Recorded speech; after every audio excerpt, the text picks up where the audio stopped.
आसंताकाली विवाह बंधन में बांधे ओलीवुड चर्चित जोड़ी अभिनेता सब्यसाची मिश्र सहित अभिनेत्री अर्चिता बाहागर हेब एने उभय सोशल मीडिया रे सूचना देइछन्ति। प्रभु जगन्नाथ परिवार लोकों आशीर्वाद सह नुआ जीवन आरंभ करेंगे।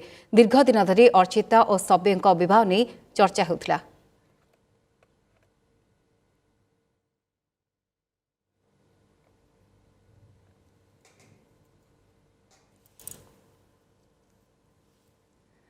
अर्चिता और सब्यर विवाह हम आगुरी सोशल मीडिया रे आपको बेस चर्चा होता किंतु उभय सीधासलख कही नथिले किंतु बर्तमान सीधासलख से माने कहिसंती दीर्घ दिन धरी से अपेक्षार अंत होईची नुआ जीवन आरंभ करेंगे।